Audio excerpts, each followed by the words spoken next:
আজ সারা বিশ্ব ইসলামের বিপক্ষে কাজ করছে, আর মুসলমানদেরকে এই সময় ইসলামের পক্ষে টিকে থাকতে হবে, ইসলামকে জানতে হবে, বুঝতে হবে, ইসলামের উপরে টিকে থাকতে হবে।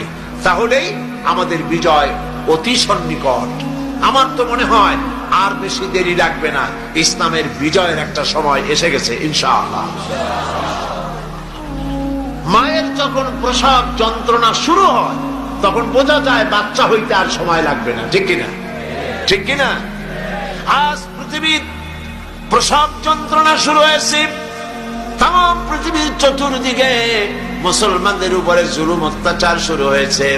এই জুলুম অত্যাচারের মধ্য দিয়ে আগামীকাল যে সূর্য উদিত হবে সেই সূর্য হবে ইসলামের জন্য, আল্লাহর দ্বীনের জন্য, মুসলমানদের জন্যই সেটা হবে। তামাম পৃথিবীর বুকে আল্লাহর দেওয়া বিধান ও কোরআনের রায় কায়েম হওয়ার জন্য সময় আর বেশি দূরে নয়।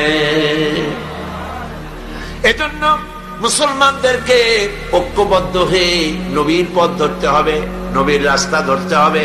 আল্লাহ পাক নবীকে যে উদ্দেশ্যে পাঠাইছেন, কোরআন যে উদ্দেশ্যে নাজিল করেছেন, সেই উদ্দেশ্য ধরে আমরা যদি জীবন চালাতে পারি আল্লাহর রহমত আমরা লাভ করতে পারবো।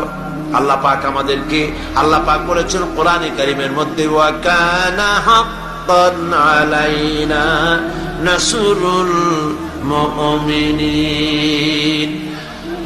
আল্লাহ রাব্বুল আলামিন বলেন মুমিনদেরকে সাহায্য করা আমি আল্লাহর জন্য ওয়াজিব। সুবহানাল্লাহ বলেন, মুমিনদেরকে সাহায্য করা আমি আল্লাহর জন্য ওয়াজিব। মুসলমান বেশি হওয়া লাগবে, সৈন্য সংখ্যা বেশি হতে হবে, অস্ত্র বেশি হতে হবে।